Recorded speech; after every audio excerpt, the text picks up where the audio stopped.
Muy buenos días, bienvenidos a un nuevo encuentro de SIMAPRO Home Edition que hoy vamos a dedicar a la financiación en el sector residencial. Antes de dar paso a los ponentes que nos acompañan esta mañana, quiero mandar un mensaje de apoyo y de solidaridad a todas aquellas personas que se están viendo afectados por esta epidemia de coronavirus, en especial aquellos que han perdido algún ser querido. Tenemos con nosotros hoy un plantel de ponentes de lujo. Nos acompaña Ángel Verges, vicepresidente de Analistas Financieros Internacionales. Nos acompaña Santos González, presidente de la Asociación Hipotecaria Española. Roberto Rey, presidente y CEO de Global. Y moderará el coloquio José Luis Suárez, profesor de Dirección Financiera del IES y director de su campo en Madrid. Os dejo con ellos, estoy seguro de que este coloquio será muy interesante, el tema está de muchísima actualidad, así que José Luis, cuando quieras podéis comenzar. Hola, buenos días. En primer lugar, mi agradecimiento a SIMA, en la persona de Eloy Boua, de ofrecerme la oportunidad de participar de este coloquio. También agradezco a todos los asistentes. Estos medios tecnológicos y el confinamiento que estamos viviendo tiene el inconveniente de que no nos permite aquel contacto directo personal, pero también la ventaja de que tenemos unos medios que nos permiten llegar a cientos de personas, cosas que en otras ocasiones es bastante más difícil. Además, vamos a tener también una interacción porque existirá la posibilidad de preguntar a los ponentes que tenemos en este día, en esta sesión. O sea, se pueden mandar las preguntas por estos medios digitales y al final de la sesión las vamos a recoger. Pues agradezco también a todos los asistentes y a los panelistas de hoy. Yo creo que es un acierto hablar de la financiación del sector, porque la financiación es siempre importante. Este es un sector intensivo en capital, pero yo creo que es más importante en estos momentos donde estamos viviendo una situación muy especial, una crisis sanitaria que nos llevará a una recesión económica que ya se está manifestando y que sin duda tendrá su efecto en los mercados financieros. De hecho, ha empezado por ahí la reacción de las autoridades, brindando posibilidades de financiación. Vamos a ver en esta sesión si son suficientes, y cómo se usan y qué podemos esperar para el futuro inmediato.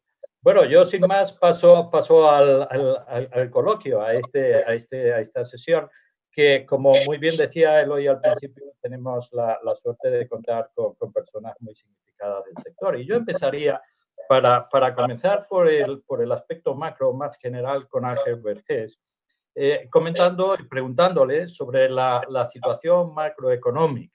Ya hemos tenido resultados del primer trimestre, hay unas previsiones no muy buenas para el segundo, pero yo creo que lo importante es saber dónde estamos, dónde acabaremos el año y, sobre todo, pues tener una visión un poco más de medio plazo. Yo diría entre este año y el año que viene. Ángel, si te parece, por favor, empieza por ahí. ¿En qué situación estamos y qué prevés para los meses inmediatos siguientes? Muy bien, muchas gracias, José Luis. Buenos días a todos los participantes y también quiero comenzar en primer lugar mostrando, el sentimiento de solidaridad con todos los que están sufriendo todo esto, como han hecho Eloy y José Luis. El agradecimiento a la SIMAPRO por la organización de este evento, que creo que es extraordinariamente relevante. Y a José Luis, pues el permitirme poner en primera línea cuál es nuestra visión económica. Hay que empezar diciendo que esto es una crisis sobrevenida. Y si se me permite, y especialmente en el contexto en el que estamos, en el sector en el que estamos, en el sector inmobiliario, si se me permite contextualizar con respecto a la crisis anterior, de alguna manera, fue digamos, la explosión tras una siembra en la que se cometieron excesos y luego se acabaron pagando. De alguna manera, podemos decir que se veía venir, no el cuándo, pero que de alguna manera afloraría, no solo en España, sino en todo el mundo que había tenido esos excesos financieros e inmobiliarios en cierta medida. Esta es una crisis sobrevenida.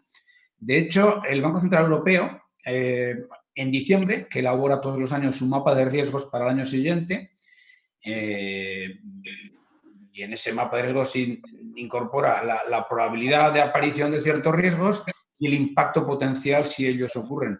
Y pandemias, crisis sanitarias no aparecían en ningún lugar de ese mapa de riesgos. Por tanto, es una crisis sobrevenida, absolutamente sobrevenida, que emerge de un contagio sanitario y que para frenar su expansión, las autoridades económicas en todo el mundo, si recuerdan todos, se comenzó en China tomando ese confinamiento, que inicialmente todos pensábamos que eso es algo que solo podía hacer China por su peculiar, entre comillas, sistema democrático, pero que luego se vio que esa era una receta que gradualmente han ido asumiendo la práctica totalidad de países del mundo desarrollado.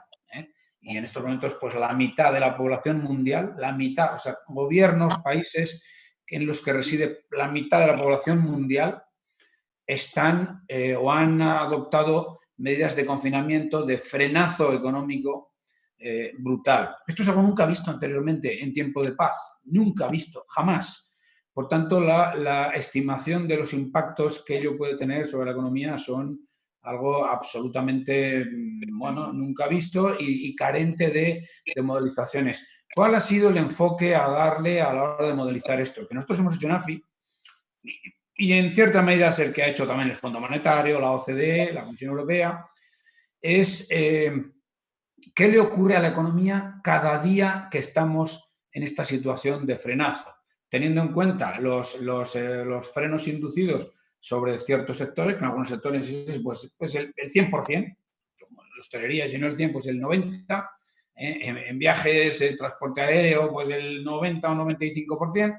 Es decir, teniendo en cuenta esos niveles de afectación a la actividad sector a sector, pues nosotros estimábamos que cada día que estamos en esta situación, el PIB cae un 30%. ¿Qué quiere decir que el PIB cae un 30%? Pues que hoy día 7 de mayo, el PIB en España estimamos que es un 30% inferior al del 7 de mayo del año 2019. ¿Qué quiere decir esto en términos agregados, en términos macroeconómicos? Si estuviésemos un año entero así, pues el PIB caería un 30%. Si estamos la cuarta parte del año así, el PIB caerá la cuarta parte de 30% y así aproximadamente. Entonces, esa estimación, junto con algunas estimaciones sobre cuál es luego el grado de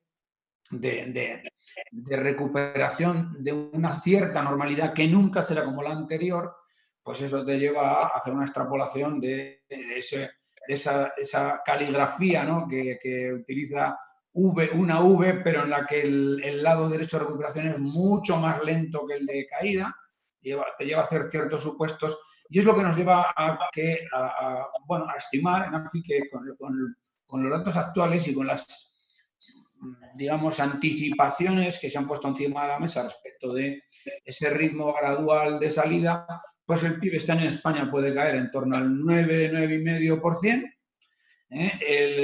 La tasa de paro puede alcanzar picos del 30%, que no son tales por los ERTES, pero que sería ese 30%, y acabar el año en las cercanías del 19-20%, un déficit público en torno al 10%, un aumento de la deuda pública en circulación que se iría al entorno del 112-115%, y eso tiene un impacto sobre los mercados financieros, y ya ha mencionado algo José Luis, ha tenido impacto sobre los mercados financieros muy fuerte en el caso de las valoraciones bursátiles, que han caído un 30%, llegaron a caer incluso más, que han recuperado parcialmente, y ha tenido un impacto también en el caso de la deuda pública española, cuya prima de riesgo, tras haber estado por debajo de 100 puntos, pues de nuevo se ha ido a 130, 140, y si no se ha ido más, obviamente es por la presencia ahí del Banco Central Europeo comprando deuda pública de todos los países en el marco de sus programas de compra de activos. Y esto es algo que quiero resaltar, la importancia que en todo esto está teniendo la actuación de los bancos centrales. En el caso europeo, el Banco Central Europeo, y en el caso de la Reserva Federal Americana, que ha sido muchísimo más contundente y agresiva, o si queréis rápida, a la hora de tomar decisiones de todo tipo. Y esto hay que reconocerlo. Digamos, la absoluta imprevisibilidad de la crisis, la virulencia con la que la misma se ha desplegado sus efectos económicos y los temores de que si se hace una salida en falso, pudiera haber recaídas, ha hecho que los bancos centrales de todo el mundo hayan actuado con una contundencia brutal. Pero no solo los bancos centrales, las autoridades económicas, fiscales, etcétera, etcétera, han actuado con una contundencia que era necesaria de todo punto. Y de alguna manera la cuestión es, ahora mismo, el parar esto requiere unas actuaciones muy contundentes en ámbito monetario y en ámbito fiscal y bueno, pues ya tendremos luego tiempo de identificar o de ver cuáles son las implicaciones a futuro a la hora de repagar esa deuda, pero evidentemente el freno había que ponérselo. Y esa es un poco a grandes rasgos la situación tal como hoy la vemos.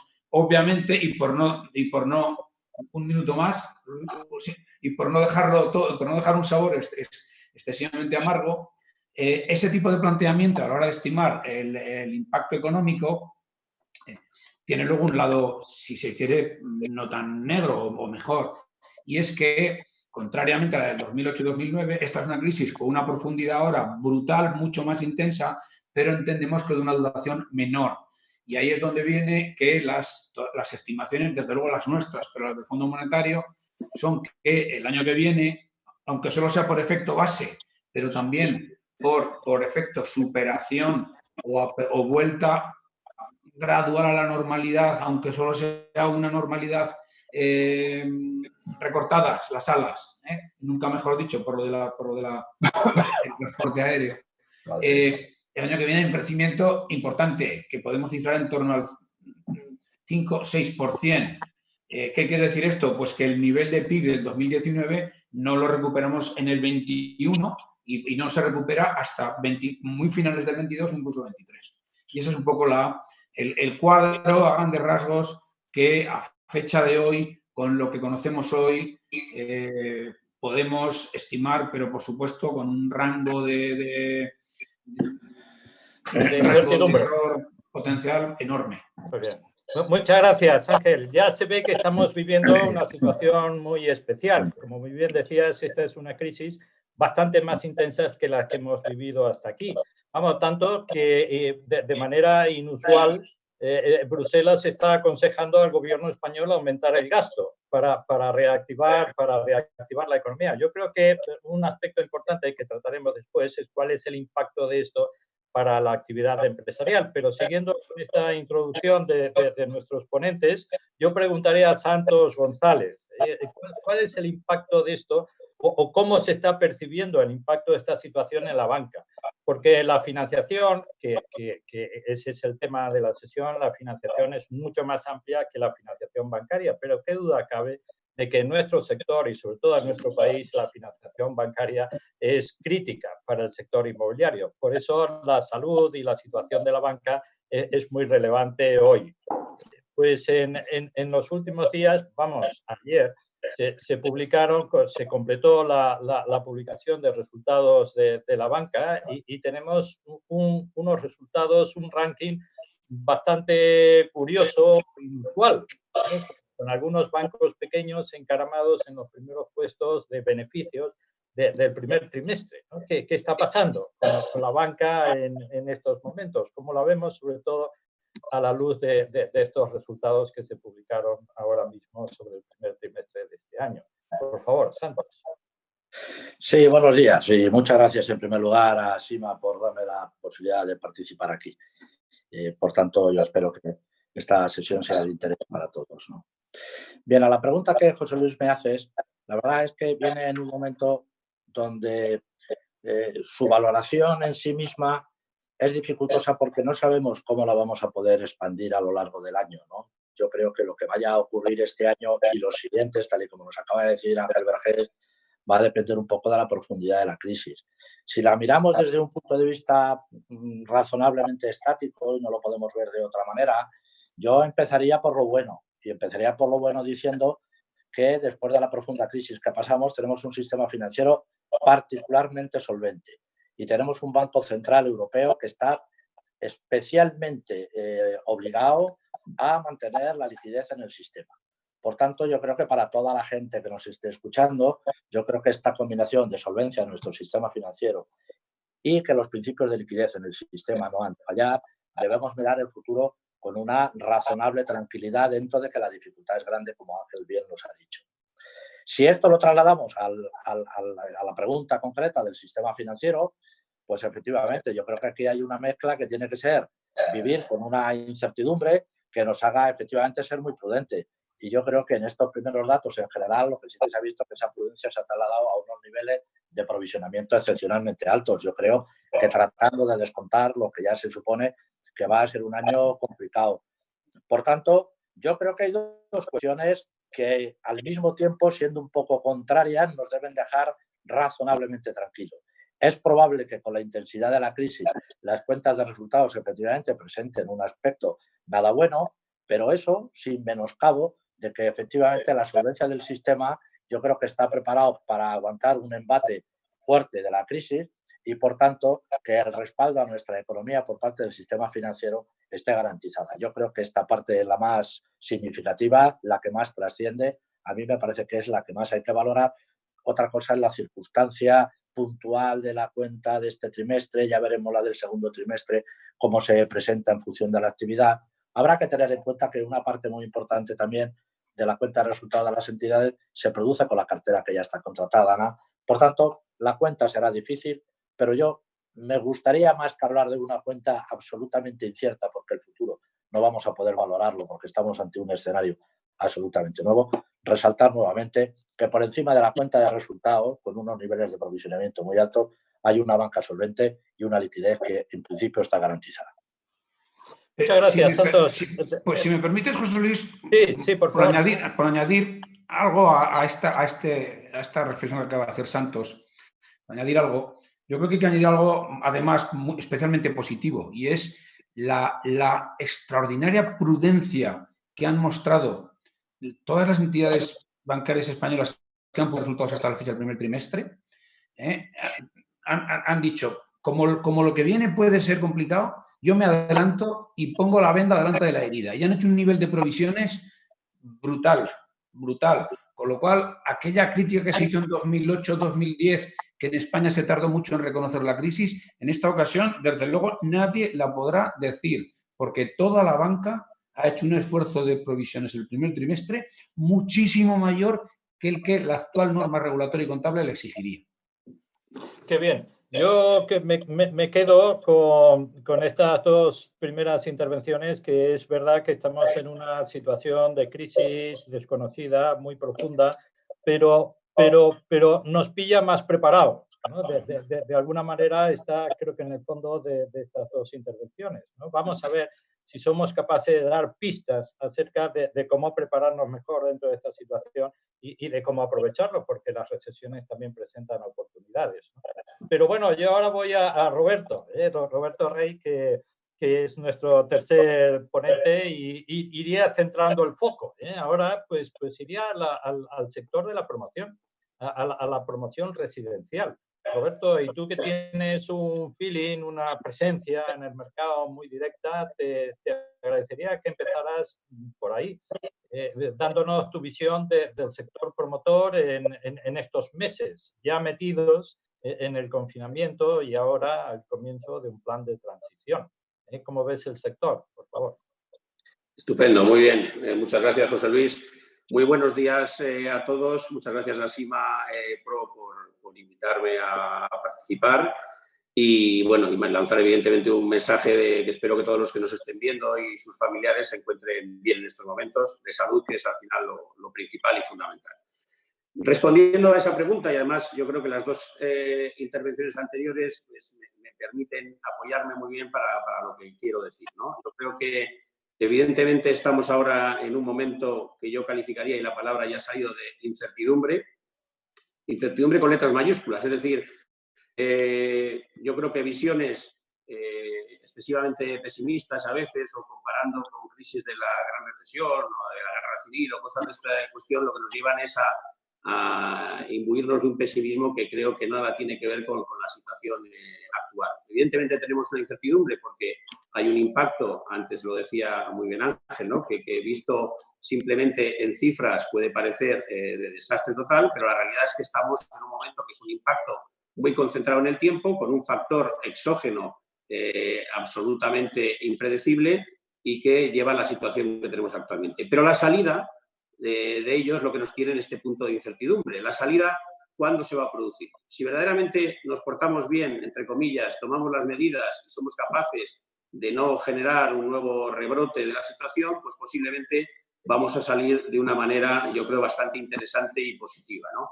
Y además, ¿por qué? También se ha dicho en las intervenciones anteriores, estamos mucho mejor preparados yo creo que los dos principales actores que intervienen en el mercado inmobiliario. Uno es la banca, ya nos lo ha dicho Santos, y es así. Es decir, en el momento anterior, con los niveles de apalancamiento, de riesgo seguramente desmedido en muchos casos, pues no estaba en una posición de poder apoyar una salida a una crisis que además realmente fue una crisis financiera muy importante, ¿no? Y que además ahí se había indicadores adelantados. Yo recuerdo en aquellos tiempos en los que estaban más involucrados en los mercados de capitales, ya en el 2007 los índices financieros, el ITRAX, ya nos empezaba a dar señales de que venía una crisis importante en el sistema financiero, ¿no?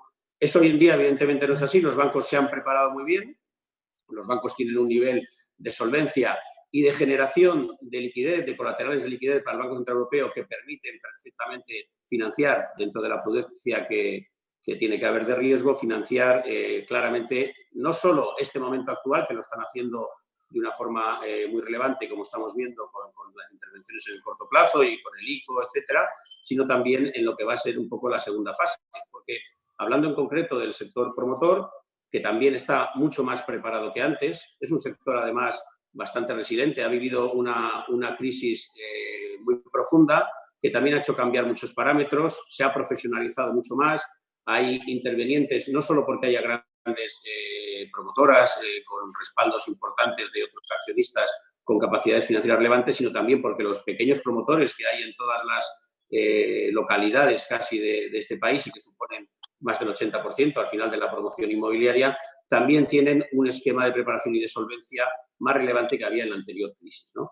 Yo creo que esto también es importante decir que yo creo las promociones que ahora mismo hay en marcha y los suelos que se han comprado son promociones que tienen mucho sentido, que vivimos una etapa anterior donde se hicieron en los últimos tiempos cosas que tenían muy poco sentido y apenas entramos en una fase de crisis, aquello era invendible y nos generó un gigante stock que ha costado mucho digerir, y que gracias posiblemente y en mucha parte a la ayuda de los fondos internacionales ha podido irse desaguando en el sistema. Pero ahora yo creo que tenemos unos players en el sector con unas capacidades mucho mayores, ¿no? Además, en este entorno de bajos tipos de interés y donde hay otros activos alternativos con menor rentabilidad, digamos, la inversión en vivienda sigue siendo una inversión muy atractiva. No sé si para darle el calificativo completo de valor refugio, pero desde luego sigue siendo una inversión terriblemente atractiva. Con lo cual, yo creo que también, en base a cómo se han ido desarrollando estas promociones, primero con todo el sentido económico y después, en base a los parámetros que también las entidades financieras han marcado, son promociones que aquellas que van a entregarse ahora, que están en marcha, que se van a entregar en el año 20, en el año 21, tienen unos niveles ya de preventas, de contratos firmados altísimos. Estamos hablando que seguramente en las de este año pues estamos por encima del 80% y en las del año que viene posiblemente hay contratos ya por encima del 50-60%. Que, por otra parte, como yo creo que todos sabemos, no hay disposición hoy prácticamente de financiación bancaria de los préstamos de promotor si uno no tiene unas preventas ya de unos niveles que estén casi rondando pues el 50%, ¿no? Y además que el suelo se haya financiado con equity y no como en otros tiempos donde también estábamos apalancados en la inversión en el propio suelo. Con lo cual las empresas están profesionalmente muy preparadas, solventemente también muy preparadas, las promociones tienen mucho sentido y quizás además es un momento muy interesante, al final, como un buen amigo mío dice, casi todo lo que pasa conviene, con un criterio de tomarse en positivo las cosas, digamos, malas que pasan.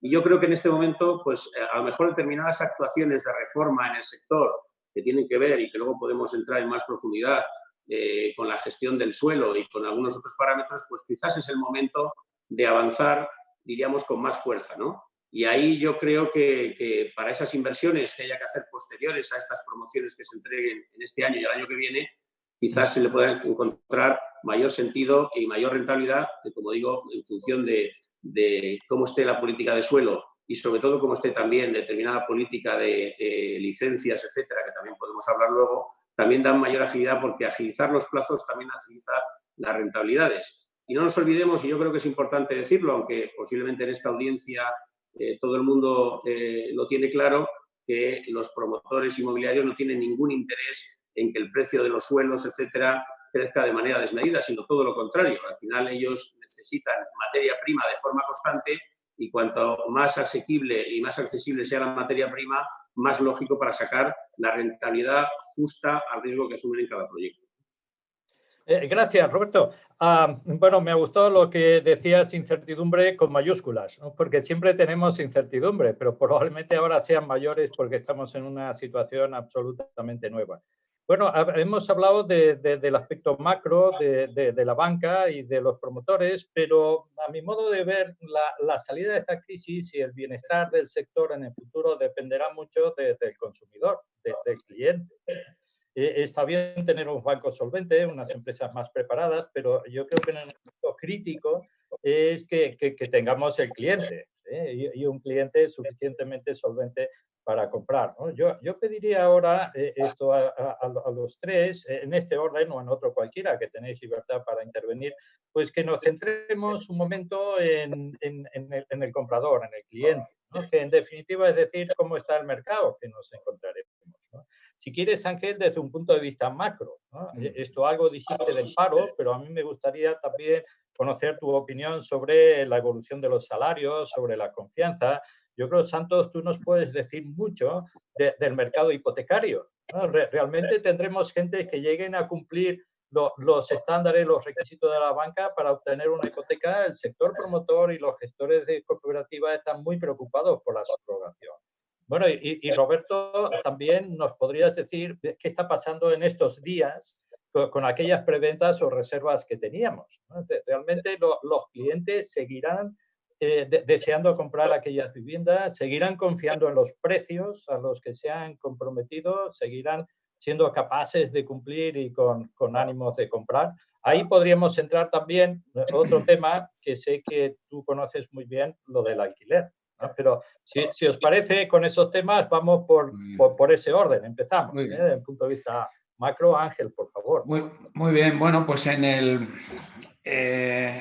obviamente las implicaciones de este parón económico y del parón de actividad en muchísimos sectores, de los ERTEs, tiene una implicación obvia sobre lo que es la renta bruta disponible de las familias, por supuesto sobre el empleo, pero sobre la renta bruta de las familias, pero también sobre la tasa de ahorro.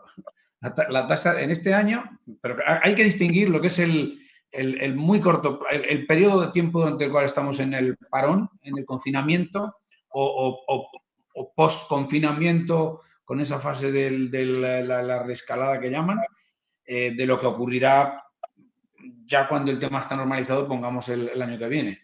En el contexto actual, la renta bruta disponible de las familias se está cayendo fuertemente, pero la tasa de ahorro está aumentando mucho más. En parte por un efecto, si se quiere, precaución, miedo, pero también en parte porque no pueden comprar, no pueden salir de casa, ¿no? Y eso es lo que hace que, como digo, la tasa de ahorro está aumentando fuertemente y puede doblar este año la tasa, que no tanto el ahorro en términos monetarios. Obviamente, uno de los productos, uno de los componentes de la cesta de compra en sentido amplio, ¿no?, en las que el parón es más fuerte, es en la adquisición de inmuebles, de vivienda. ¿Por qué? Pues porque se quiera o no se quiera, por mucho que haya canales de búsqueda, pero al final la compra física requiere verlo, requiere ciertos actos que requieren esa presencia física. Por tanto, yo entiendo, y efectivamente, por ejemplo, los datos, si uno mira los datos de China, en China, la compraventa de viviendas en las principales ciudades en los 2 meses en los que estuvo en vigor el confinamiento, cayó casi el 95%, o casi el 100%, cayó. Y luego se ha Oye, ido Ángel, yo recuperando. te puedo dar el dato de China. China ahora mismo, bueno, en abril, estaba un 36% por debajo de abril del año pasado. Pues es que ahí iba a ir, justamente. En los meses de confinamiento, como no, obviamente, la actividad cae a plomo, casi el 90%. Pero luego, en los 2 meses que han transcurrido ya, desde que se levanta el confinamiento, se ha ido recuperando, ha recuperado pues 2/3 de lo que cayó. De tal manera que, como tú muy bien dices, ahora está en términos de comparativa interanual, pues un 30 y tantos % por debajo. Pues yo creo que algo sí cabe esperar aquí. Como digo, mientras dura el confinamiento, la caída es a plomo. Y nadie compra ropa porque no puede ir a comprar ropa, salvo que te traigan a casa algo, pero tampoco te fías mucho. Nadie va a comer al restaurante y nadie compra una casa en estos momentos, o muy poca gente en estos momentos, muy poca. Y obviamente esa demanda embalsada que la hay, luego cuando esto se normalice tiene que aflorar claramente, Y esa tasa de ahorro que ahora se ve muy forzada por la imposibilidad de consumir, de comprar, pues luego tiene que dar pie a una normalización. Esto es un poco la filosofía en términos macro. Y luego hay otra, en la que no sé si merece la pena entrar, pero eso seguro que Roberto y Santos tienen más elementos, que es el tipo de producto, esa cosa que se está diciendo de sí, la búsqueda de viviendas más amplias, incluso con una mayor capacidad, con un mayor intento de vuelta medio, donde hay más espacios alrededor. En fin, yo no sé si eso es algo que sea estructural, pero es cierto que esa demanda embalsada que ahora no puede aflorar, pues tendrá que despertar claramente, especialmente si los precios no solo no suben, sino incluso si tienen algún leve ajuste a la baja, como es posible que lo tengan. En China lo han tenido y en Estados Unidos lo está teniendo. Muy bien, muchas gracias, Ángel. Santos, si nos das la visión desde el punto de vista de la hipoteca. El año pasado habían caído las hipotecas por la nueva ley hipotecaria y nos estábamos recuperando y nos hemos metido en esta recesión ahora, ¿no? ¿Cuál es la situación del mercado y qué podemos esperar? Sí, yo creo que cuando hablamos del mercado hipotecario, siempre tenemos que tener la idea de que es bipolar. Tenemos que ver el consumidor, cuál es su situación y cuál es el empresario promotor o inversor a la hora de decidir estar en este sector, ¿no? Eso por una parte. Y luego, por otra, el que de una manera separada analicemos la cartera, tanto de la cartera de hipotecas que tenemos en el balance como de la cartera de proyectos que tenemos en curso, de lo que puede ser efectivamente el mercado nuevo, la obra nueva. Yo creo que son todos aspectos que convergen en lo que pueda ser la estabilidad o no del sector, pero que efectivamente tienen análisis separados. Si empezamos un poco por la cartera, yo creo que la tenemos en una situación donde se están sentando las bases para que haya, digamos, un compás de espera donde podamos, digamos, vivir razonablemente. Los particulares, pues ya se están tomando medidas, unas gubernamentales, otras en mayor cantidad, y yo creo que efectivamente, anticipándose de una manera decidida, el sistema financiero está planteando reestructuraciones, lo que estamos oyendo en llamar las moratorias, que en definitiva no es más que ajustar el calendario de los vencimientos de las hipotecas en razón a la expectativa de crisis que tenemos. Por tanto, digamos, la cartera, que es de lo que inicialmente tenemos que vivir, funciona con una razonable tranquilidad para los compradores, incluso en circunstancias laborales inciertas, y para los promotores, porque sus proyectos que están en marcha, bueno, pues en la medida en que la construcción se ha restablecido, pues esos proyectos se irán construyendo y las viviendas se irán entregando. Habrá que ir viendo luego esa parte de los proyectos que están sin vender, cuál será su velocidad y cuál va a ser la capacidad de aguante que vaya a tener el promotor si es que le van quedando colas en las promociones. Pero digamos que desde el punto de vista de la cartera, para no ponernos demasiado apocalípticos, eso digamos que por el escenario de este año, y no tenemos mucha más capacidad de análisis, ha de funcionar razonablemente. Por tanto, digamos que el sector va a vivir en un escenario de crisis, pero bueno, razonablemente, ¿no? Con las medidas necesarias para que esto se vaya aguantando de una manera razonable. Otra cosa será que efectivamente aquí estamos hablando de impactos, decía Roberto, que impacto con mayúscula, pues claro, el riesgo es la valoración de la incertidumbre. Entonces, claro, al final lo que tendremos que preguntarnos es que esta incertidumbre, con mayúsculas, no la normal, sino esta excepcional, si esto es una cosa de este verano, es de diciembre, es del año 2021 o esto nos va a llevar hasta el año 2022 o 2023. Pero claro, ese es un escenario que ya es distinto, porque efectivamente, si esto es algo que va a durar 6, 8, 10 meses, decimos que tenemos medidas en la cartera y en los proyectos en marcha que nos van a permitir ir viviendo, hacer cuenta de resultados, que las promotoras trabajen, que las constructoras tienen ya sus carteras convenidas y certificarán y cobrarán de los bancos y se moverá. Otra cosa será el inicio de los proyectos.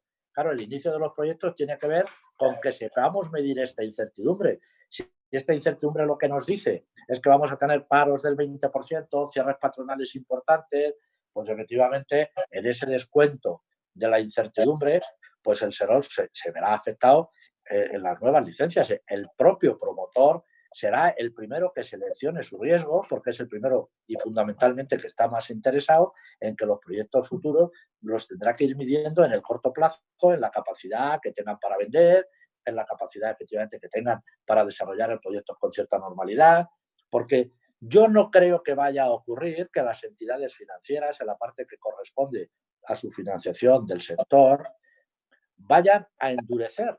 Yo creo que eso es un concepto que no siempre hemos manejado bien y que yo me permito dar mi opinión. Yo creo que los criterios han sido siempre los mismos. Siempre. Lo que ha cambiado es el escenario. O sea, yo lo que creo que no va a cambiar es que después de haber vivido la crisis que hemos vivido, nos vamos a tener que enfrentar a un escenario donde hay un promotor que está más capitalizado, técnicamente está mucho mejor preparado, los productos tienen mucho más que ver con las sensibilidades del mercado, los productos y el acercamiento al cliente potencial. Yo creo que en todo eso el sector ha ido ganando de una manera extraordinaria y su propia solvencia también. Yo creo que en esto ha sido paralelo al sistema financiero. Ahora, si efectivamente nos vamos adentrando en la crisis y la crisis nos está diciendo que vamos bajando el PIB, el 9, el 10, el 11, que la recuperación va a ser en esa V rara que nos están pintando ya los analistas, pues eso va a afectar a la confianza de quién, pues el primero del promotor, que se lo va a pensar si se embarca en un nuevo proyecto, pues porque seguramente que tanteará el mercado y verá que la dificultad de vender pues es más alta, pues porque también el comprador verá que en su empresa están despidiendo gente o que se están produciendo ERTES o ERES o que se está restringiendo el consumo y en esa medida le está afectando a la capacidad productiva de su empresa. Y por tanto se dedicará más a ahorrar o a preservar su trabajo que no a comprar casa. Pero yo creo que es muy pronto para esto. Desde luego, es importante pensar que la parte más dura del paro, voy a decir algo que probablemente sea un poco controvertido, pero a mí me parece que puede ser la clave. La parte más importante que se puede generar de paro, digamos que no está en el mercado comprador. Lo matizaré. Yo creo que este es quizás es un concepto que hay que precisarlo, ¿verdad? Pero avanzo esta idea. Por tanto, yo creo que el embolsamiento de demanda en estas épocas va a ser consistente. Si las empresas van recuperando actividad, la gente que probablemente vaya a retrasar su capacidad de compra, pues porque pensará que necesita un horizonte con una alternativa más clara, estarán en modo ahorro, como efectivamente nos estaba diciendo ahora Ángel, y lo único que pospondrán es el momento de la decisión de salir al mercado cuando la economía, las autoridades, el entorno económico, analistas, bueno, voceros en general del sistema financiero digan que el momento, bueno, pues está razonablemente controlado, la crisis está más o menos medida, ese mercado saldrá y efectivamente la capacidad de recuperación del sector pues será rápida, pues porque esa demanda expectante que se ha ido generando y que se ha retrasado saldrá, incluso saldrá de golpe. ¿De qué va a depender? Y esa es la clave que hoy no podemos contestar. De que esta incertidumbre extraordinaria en la que parece que vamos a vivir dure 3 meses, 6 meses, 1 año o 2. si esta incertidumbre dura 2 años, pues efectivamente atémonos los machos, pero todos, la banca, los promotores, o el sector, yo creo que no la industria alimentaria, pues todo lo demás efectivamente va a ser un golpe durísimo, porque es que no hay economía que resulta una restricción de producción del nivel de la que se avecina. Ahora, si esto a lo largo del año lo vamos solucionando, con la cartera y los proyectos en marcha medio vivimos, y a partir del año que viene a recuperar la demanda embolsada que seguramente que se va a generar, aunque esto inicialmente lo que suponga es un retraso en la venta y da la sensación de que los indicadores se nos caigan. Pero yo no puedo avanzar más que si esto dura mucho será una catástrofe, y si efectivamente nos movemos en un periodo entre 6 y 1 año, pues con alguna dificultad, pero yo creo que el sector tiene unos fundamentales fuertes, el financiero y el promotor, como para recuperar a la mayor brevedad posible. Por tanto, dependemos efectivamente de que la pandemia persista y que sea contumaz y que esté con nosotros demasiado tiempo, más del que podamos soportar.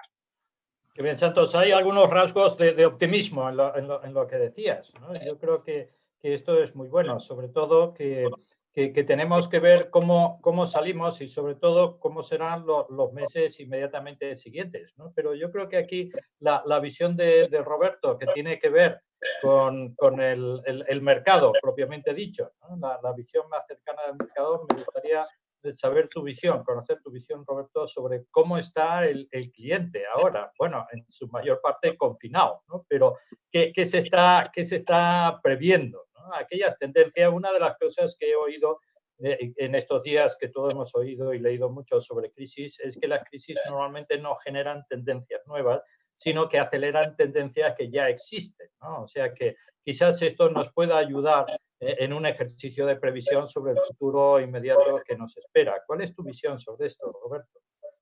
Sí, voy a utilizar un poco muchas de las cosas que ha dicho Santos, porque yo creo que son muy interesantes para el desarrollo de lo que me preguntas, ¿no? Yo creo que lo estamos diciendo todos. Yo creo que estamos viendo un tema claramente de corto, muy impactante, y cuando tiene alguien un tema de corto muy impactante sin saber cómo se sale, hay que tomar decisiones para aguantar el corto y permitirte vivir en el largo y salir en ese largo que todos esperemos que sea positivo, ¿no? Por tanto, yo creo que ahora los promotores, voy a hablar de los promotores y por otro lado de los propios clientes o compradores, ¿no? Los promotores ahora básicamente se tienen que ocupar de mantener, como todas las empresas, un nivel de liquidez adecuado para poder, diríamos, aguantar estos meses, esperemos que pocos, y después ya llegarán otros planteamientos un poco más estructurales, incluso si hay que, pues aprovechando si quedan stock en promociones o no, si hay que referenciar determinadas cosas, etcétera. Este no es el momento será posterior, cuando tengamos un poco más de luz de lo que pasa. Ahora mismo es una política de tener la liquidez de todo. Esto con respecto a los números que hablamos a veces, ¿no? Es decir, oye, ha caído, cuando hablabais de China o de aquí, no hay, evidentemente no hay visitas a las casetas comerciales o no hay visitas a inmuebles de segunda mano, aunque la gente siga brujuleando, porque yo contrasto tanto con promotores como con portales, sigue habiendo visitas en los diferentes páginas web para buscar inmuebles, etcétera. Con lo cual, hay esa inquietud y esa inquietud va a seguir. Lo que pasa, antes preguntabas por las reservas, yo creo que a cualquier inversor no se le ocurre en este momento, cuando ha hecho una reserva importante, es decir, que hay un contrato firmado, una promoción en marcha, sobre todo además cuando estamos hablando de promociones muy demandadas en buenos sitios y que tampoco hay una alternativa ni la va a haber en el corto o medio plazo más barata en la misma situación, y cuando ya has comprometido una serie de fondos relevantes y cuando ves una cuestión de momento de esa incertidumbre de corto, yo creo que a muy poca gente se le ocurre hacer una cancelación de esa reserva ni se le va a ocurrir, ¿no? Yo creo que no hay una inversión alternativa que sea mejor que esa decisión de compra que has hecho y que ya te ha comprometido unos fondos relevantes, ¿no? Entonces, ahí no vemos que haya problemas con esos contratos firmados. A lo mejor en alguna promoción que no tiene todavía licencia, etcétera, y que alguien ha hecho una reserva mínima, ¿no?, para apuntarse en una lista de 3.000 euros, etcétera, puede haber alguno que pueda pensar que, oye, voy a esperar, pero en cualquier caso tomar una decisión de perder una señal de una inversión que, como digo, no viendo un panorama de largo plazo no tiene tampoco mucho sentido, ¿no? Decía antes Santos otra cosa importante y que decía que era controvertida, y es que posiblemente las personas que demandan ahora mismo el tipo de vivienda que estamos hablando no son las más afectadas por la cuestión del posible paro inminente o de corto plazo que se está produciendo con la situación que tenemos, ¿no? Yo creo que aquí es donde lo voy a intentar enlazar con la situación también del mercado de alquiler. Yo creo que es cierto que hay una demanda importante de personas que podrían acceder a otro tipo de vivienda que no está excesivamente desarrollado en España, pero que tiene otras implicaciones distintas a las promociones que hoy hay en curso, ¿no? Yo creo que hay datos en España son muy claros y la vivienda libre yo creo que en este momento es en torno al 97% en España. Si miramos a Europa, pues estamos hablando de niveles prácticamente del 65%, con lo cual ese patrón que antes comentabais de cosas que ya a lo mejor venían pasando y que ahora se pueden acelerar, hay determinados patrones socioeconómicos que iban cambiando muy ligeramente, que a lo mejor ahora por la capacidad de llegar o comprar se pueden acelerar en el mercado de alquiler. Porque también quiero decir una cosa que yo creo que ya muchos de nosotros sabemos, y es que el mercado de alquiler no es solo una cuestión de que la gente no quiera comprar, no quiera invertir en una vivienda, sino que es que hay mucha gente que no puede.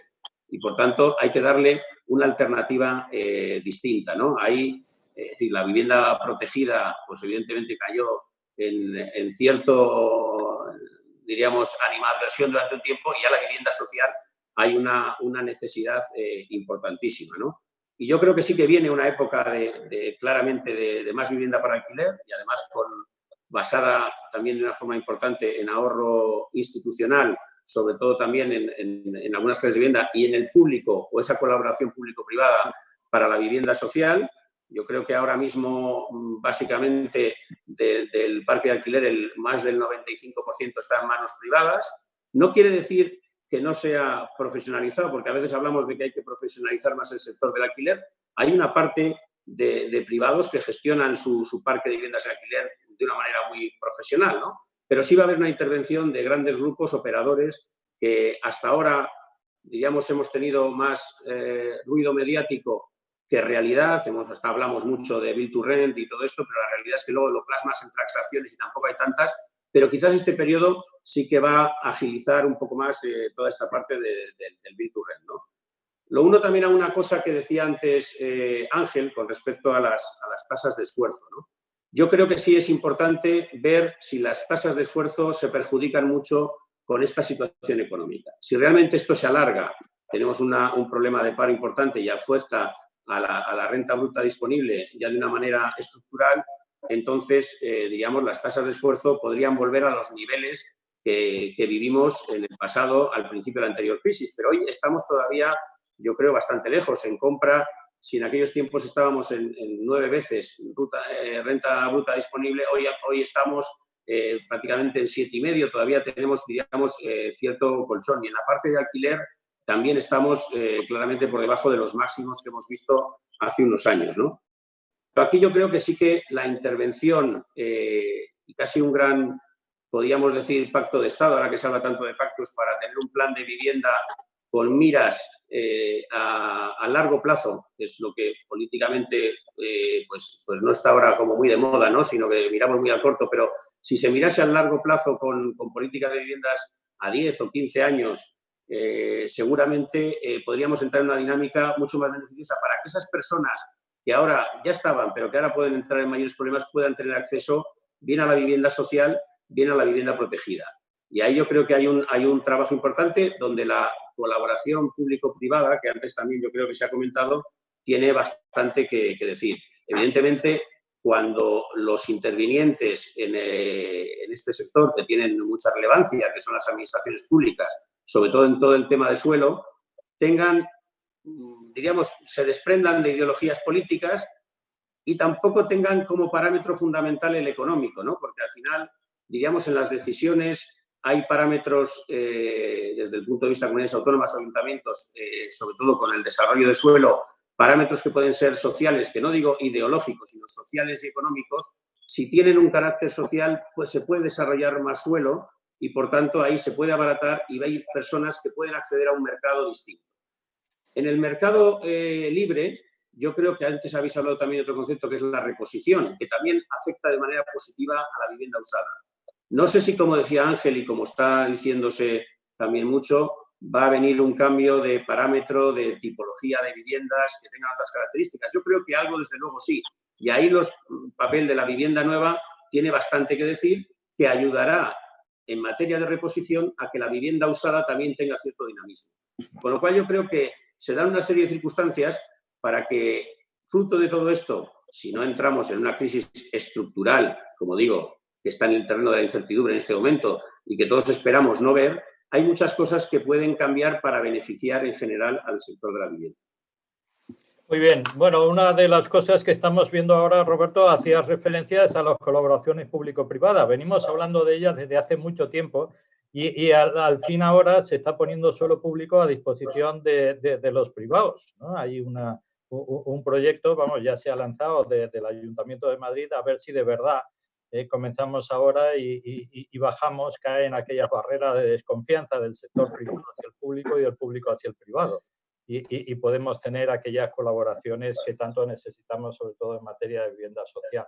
Bueno, nos estamos acercando al final. Yo lo que os pediría es para abrir el abanico de financiadores del sector, hablar también de la financiación en fondos propios de los fondos, que ya ha salido en este debate, ya se ha dicho que hoy en día las empresas promotoras están mejor financiadas y se hizo referencia también a inversores muy solventes. Me gustaría saber cuál es vuestra visión acerca del atractivo relativo de España tras la crisis del COVID-19. O sea, a nosotros, bueno, nos ha afectado especialmente. Esto puede tener un impacto en la confianza de los inversores internacionales. Eso por el lado de la inversión en fondos propios, pero también abrir el abanico hacia los financiadores de deudas distintos de la banca, ¿no? La financiación alternativa presente en España ya es realmente relevante, es una opción para los promotores. En fin, abrir un poco el abanico. Quizás empezaría con Ángel una ronda final antes de pasar a las preguntas. Pues, te preguntaría del atractivo relativo de España, sí. ¿cómo es en un contexto Bueno, internacional en estos momentos? Quiero decir, sí, iba a decir desbancarización, pero no es desbancarización, porque no ha desaparecido la banca, pero ese complemento a la banca que ha supuesto la aparición de los fondos de inversión, muy especialmente en el sector inmobiliario español, ha sido el gran motor de la recuperación del mercado inmobiliario español, ¿no? Ahí hay que reconocer el enorme, el extraordinario mérito que cabe atribuir en su día regulación o legislación de las SOCIMIs, hasta el punto de que la presencia de estas SOCIMIs en bolsa, pues en algunos momentos ha llegado a eclipsar a muchos otros sectores tradicionales presentes en bolsa, ¿no? Y en ellas, y en la presencia de los fondos de inversión, de fondos de inversión globales, pero fondos de private equity extranjeros, ha sido tremendamente importante, tremendamente intensa. Dicho esto, hay que reconocer ya que ya incluso previo a la eclosión del COVID, pues en algunos casos se barajaba la idea de si no había habido un quizá exceso de fondos de entrada que a la búsqueda de destinos para su inversión podían haber recalentado algunos segmentos del mercado. Luego ha venido el tema este del COVID, con ese frenazo que yo creo que será transitorio, ¿no? En lo que es el mercado inmobiliario. Y yo creo que España sigue teniendo un gran potencial, quizá más intenso en unos segmentos que en otros, pero sigue teniendo un gran potencial. Y el que esa cierta saturación o empacho que se podía identificar en algunos segmentos, bueno, pues se puede calibrar si hay ajustes de precios razonables en los segmentos que puedan tener menos potencial. Pero yo creo que en términos agregados el mercado español sigue siendo interesante para la financiación de los fondos. Y luego se habla de financiación de otro calibre. En ese sentido, a mí me parece muy interesante mucho que en el tercer tramo de avales que ayer o anteayer activó el Consejo de Ministros, se abre un capítulo especial de 4.000 millones para, aparte de los avales que se canalizan a través de los préstamos bancarios, avales a pagarés cotizados en el MARF. Bueno, yo creo que esto, aunque es chiquitito, la partida que se le asigna, pero es una señalización de que este país tiene que abrirse mucho más hacia canales de financiación que descansan en el mercado de valores o en direct lending, en financiación participativa, etcétera, etcétera. Yo creo que es un buen paso. Muchas gracias. Os pediré brevedad ahora en el tramo final. Santos, ¿nos cuentas de las alternativas a los bancos? Sí, no, yo en primer lugar diría que España no ha de perder ningún atractivo en términos comparativos antes o después de la pandemia, ¿no? La pandemia le afectaba a todo el mundo y no es un mal endémico de nuestro mercado inmobiliario, ni no padecemos nada adicional que no haya sido consistente en la reconstrucción de la demanda de los últimos 10 años, ¿no? Por tanto, yo, más allá de la crisis económica internacional, que tendrá su efecto, España seguirá siendo un país con atractivo en precio, con atractivo en segunda vivienda. Y yo creo que en eso no perdemos ninguna potencialidad. Respecto al funcionamiento de la financiación alternativa, creo que es básica. Yo tengo que ratificar y ahondar en lo que Ángel ha dicho, y es que a los fondos habrá que reconocerles que su función, no solo ya para el saneamiento de una parte del balance bancario, sino para la reconstrucción del mercado inmobiliario, ha sido absolutamente sustantiva. O sea, yo creo que más allá de cuestiones de orden periodístico y de comentarios, incluso de adjetivos, en algunos casos despectivos, a mí me parece que ha sido providencial. Y ha sido providencial y seguirá siendo. Yo creo que efectivamente hay una parte del sector inmobiliario que efectivamente tiene necesariamente que tener su financiación alternativa, fondos, SOCIMIS o cualquier estructura financiera alternativa a la bancaria, porque si hay algo que es absolutamente cierto, es que el sistema bancario no va a ser, por supuesto, lo que fue, ni será el único, ni quiere, ni puede, ni debe ser el único que absorba la enorme deuda inmobiliaria que significa el desarrollo de nuestro país. Por tanto, fondos sí, y más vale que por mucho tiempo. Es verdad que antes de la crisis, pues los propios fondos, como empresas que son, pues lógicamente tenían su debate estructural, si efectivamente a los precios que compraron, las cantidades que compraron, la previsión de la estructura de demanda de España les permitían asegurar los negocios a esos 5 o 7 años que les canta a los fondos, pero que es un poquito corto para el desarrollo del mercado. Pero a mí me parece que tenemos que convivir con los fondos, hacerles que la vida sea más razonable desde el punto de vista empresarial.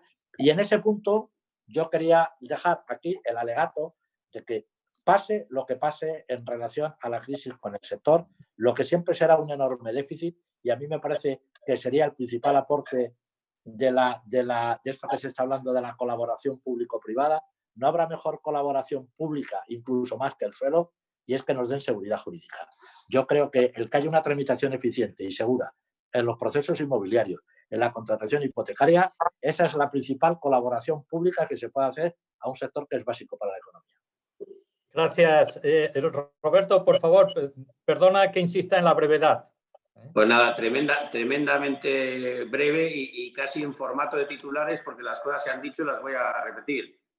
Gracias a que los fondos llegaron en un determinado momento a España para desaguar el enorme stock que había, diríamos, improductivo, estamos hoy, diríamos antes del COVID, en la situación en la que estamos de recuperación, totalmente claro. Fondos, siempre lo hablamos de una forma genérica, pero hay muchos variados y para diferentes tipologías de activos, de momentos, etcétera, con lo cual hay algunos que llegan para quedarse, hay otros que llegan para un determinado momento y continúan haciendo su inversión en otros mercados que sean acordes a su estrategia de inversión, pero como digo, fondos hay muchos, liquidez hay mucha, afortunadamente, y además hay fondos que invierten en determinados momentos del tiempo y en determinados activos, algunos tremendamente, diríamos, seguros y basados puramente en cash flows recurrentes, con lo cual no solo nos imaginemos oportunidades y cosas de ese tipo, con lo cual es absolutamente fundamental. Financiación alternativa de todo tipo, siempre bienvenida. Yo creo que en todos los sectores en que los mercados de capitales puedan ir tomando algún protagonismo, como decía Ángel, por ejemplo, con los pagarés para corto plazo, incluso con algunas otras estructuras, es muy positivo. En la parte de participativos, evidentemente, entender bien de lo que estamos hablando. Es decir, han salido una serie de fondos, hay algunas empresas promotoras que han tomado, diríamos, esa financiación alternativa, participativa. Lo que siempre hay que tener claro es para hacer qué proyecto, qué seguridad tiene el proyecto, qué covenants estamos asumiendo. Es decir, hay que analizarlo siempre muy bien. Las cosas no son, diríamos, cuando hablamos de financiación alternativa, no son muy estándar. Hay que analizarlas bien, son muy positivas, pero hay que saber manejar y saber, digamos, qué es lo que se está tomando, qué es lo que está pidiendo.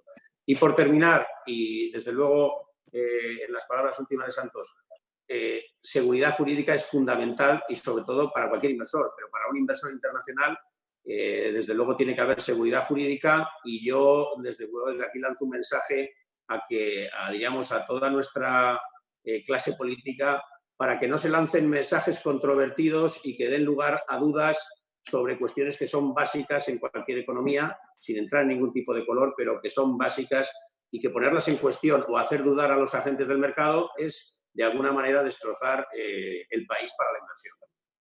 Muchas gracias, Roberto. Yo añadiría que la seguridad jurídica es muy importante para todos, también para el ciudadano de la calle. O sea que me uno sin reservas a este clamor tuyo final.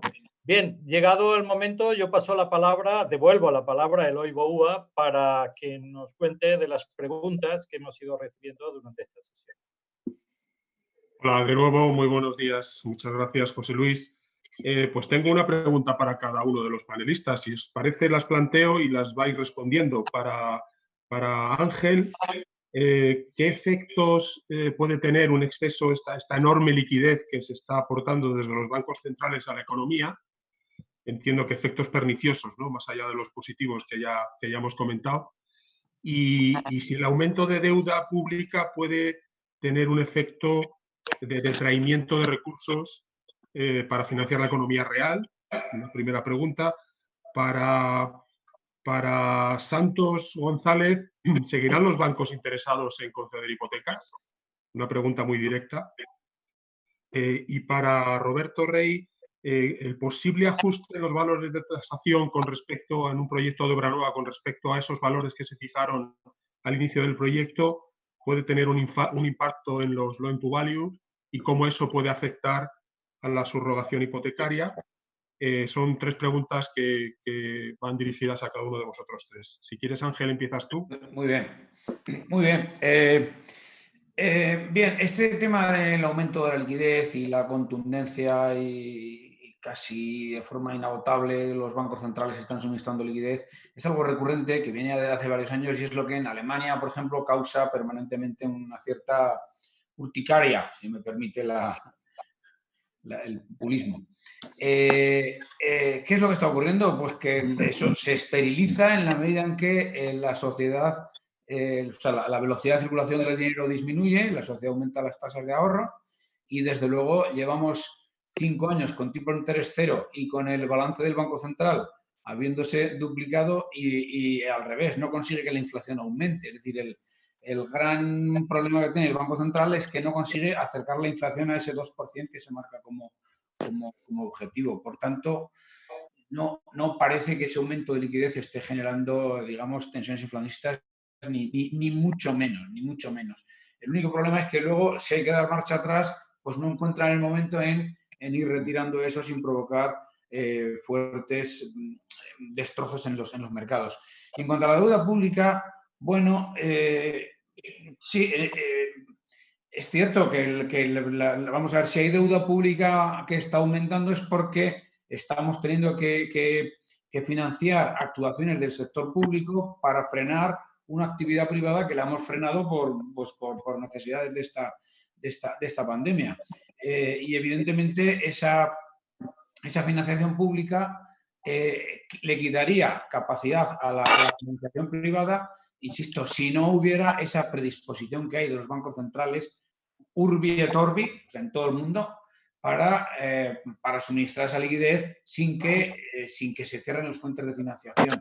Yo creo en ese sentido que son perfectamente compatibles ambas. Más me preocupa luego el volver a una senda de cuando la situación se normalice dentro de la nueva normalidad, el impacto que puede tener eso en la carga financiera futura si los tipos de interés subieran, cosa que, insisto, no va a ocurrir ni en el corto ni en 5 años, tal como las curvas de tipos actualmente anticipan. Gracias. Santos, por favor. Sí, muy breve, porque voy a ser muy rotundo. Es absoluto. La vinculación de nuestra banca comercial, el desarrollo del negocio bancario en España, está absolutamente ligado a la concesión de hipotecas para financiar las casas, que es lo más importante inversión que tiene una familia. Desde ese punto de vista es absolutamente indeclinable. En cualquier condición, y ya hemos visto incluso que en algunas jurídicamente muy adversas, la banca ha competido, está compitiendo, porque de una manera indefectible está ligado su banca minorista a la concesión de hipotecas para comprar vivienda. Es verdad que como en España las viviendas se compran directamente o se compran subrogándose en una hipoteca al promotor, pues hombre, va a depender un poco el mix de riesgo, la situación económica, las expectativas, cuál va a ser el mix de vivienda nueva, vivienda vieja, para que efectivamente la importancia de la vivienda financiada directamente al comprador o subrogada a través del promotor, pues seguramente que en el tiempo, la incertidumbre, las previsiones que tengamos, hará que esta balanza se nivele o se desnivele en uno u otro sentido. Pero absolutamente innegable. La banca necesita de las hipotecas para hacer su negocio tradicional. Muchas gracias. Muy buena noticia esa respuesta, Santos. Roberto, por favor. Muy bien, pues con respecto a esta pregunta y sensibilidad lógica que pueda tener cualquier promotor en este momento, o incluso los compradores, sobre la capacidad y el volumen de financiación que podemos tener en base al valor hipotecario, yo también transmitiría un cierto grado de tranquilidad, ¿no? Nosotros hacemos un trabajo muy serio. En este momento sabemos que en el corto plazo hay que tomar con mucha cautela cualquier modificación en la valoración, porque ahora mismo el nivel de comparables que tiene el mercado pues es bajo, y por tanto yo creo que afortunadamente, cuando tenemos la capacidad de análisis que tenemos y todos nuestros instrumentos de poder comparar la oferta que pueda existir en el mercado y entrar en ella en detalle para ver si es real o no es real, nos hacen que yo creo que con prudencia todo lo que se haga en el corto plazo no debería tener unos impactos relevantes de valoración, porque no hay instrumentos ni hay valores objetivos como para pensar que eso vaya a sufrir un impacto. Yo creo que cuando hablemos ya más en el medio plazo y se hacen aquellas valoraciones que haya que hacer el año que viene, pues ahí estaremos sujetos a qué ocurre en ese momento, ¿no? Hoy por hoy es impredecible, lo hemos dicho durante toda esta sesión, qué pasa de aquí a un año. Ya lo veremos, ¿no? Evidentemente, nosotros dentro de la norma y de nuestro buen hacer serio en todo momento, tendremos en cuenta todas las variables disponibles. Muchas gracias, Roberto. Me llega una última pregunta que quiero trasladaros. Se ha hablado durante este coloquio de la colaboración público-privada, de las fórmulas de colaboración público-privada. En concreto, también se ha citado a la iniciativa que ha anunciado recientemente el Ayuntamiento de Madrid, con esos próximos pliegos de distintos suelos para explotación en régimen de derecho de superficie, si no recuerdo mal. La pregunta es, en este tipo de pliegos de las administraciones públicas, ¿qué condiciones se tienen que dar para que esas operaciones tengan atractivo para quien las tiene que financiar? No sé si hay suficiente detalle de por dónde van a ir esos pliegos a los que me refiero, pero bueno, ahí traslado la pregunta. Yo mismo, Eloy. Adelante, Santos, sí. Yo conozco algún pliego, no soy experto en esta cuestión. Lo que sí que ocurre es que, dependiendo de cuál sea la fórmula de colaboración, desde el punto de vista financiero será distinto. Si la colaboración es que los ayuntamientos ponen suelo en el mercado y se financia normalmente, y la financiación es libre porque ahí no hay nada protegido, poco importa. Ahí la cuestión es que efectivamente el suelo no será un componente de coste, en cuyo caso se facilitarían las cuestiones.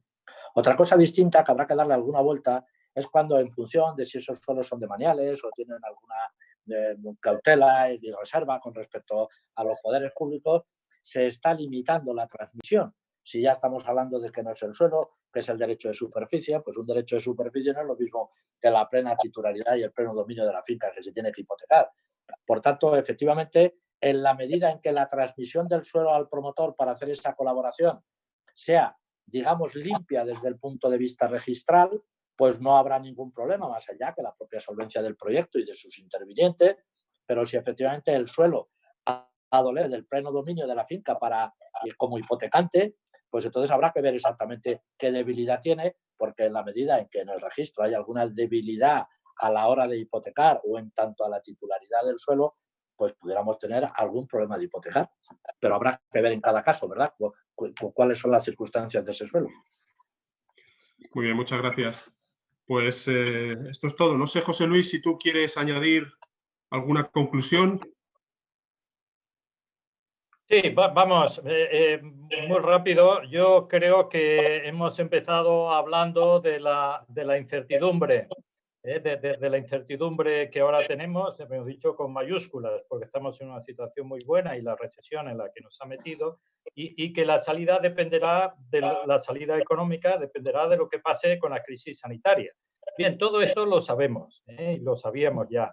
Yo creo que algunos elementos de esta sesión han sido muy buenos y además esperanzadores. Por ejemplo, que estamos mejor preparados que en crisis anteriores, tanto en lo que hace a los mercados como las entidades financieras y el propio sector promotor, que a pesar de la caída de la renta, esto de las familias, se está subiendo la tasa de ahorro. Esto es algo muy bueno para las compras futuras. Otro elemento que acabábamos ahora en las preguntas es que por fin despega la colaboración público-privada. Venimos hablando de ella desde hace meses. Sabemos que es muy necesaria, sobre todo en la vivienda social, y hasta ahora no hemos tenido pues, estas nuevas operaciones que ya están en el mercado. Y un elemento de futuro también importante, la demanda embalsada, ¿no? La demanda embalsada que ha salvado al sector muchas veces y en muchas crisis anteriores, ¿no? Sin duda habrá una demanda insatisfecha cuando salgamos de esto. El nivel de producción al que habíamos llegado antes del ciclo no era el que necesitaba el país. No habíamos llegado a las 100.000 viviendas cuando lo que necesitamos anualmente es más que eso, ¿no? Además, la propia crisis, ya se ha dicho, quizás cambie los gustos de la gente y genere unas ciertas ganas de mejorar en cuanto a la vivienda. En definitiva, se está trasladando espacio de trabajo de las oficinas a las viviendas. Esto puede generar también una actividad futura y, como decía al principio, salvando lo que nos diga la crisis sanitaria, la salida puede ser muy rápida. Nada más. Muchas gracias.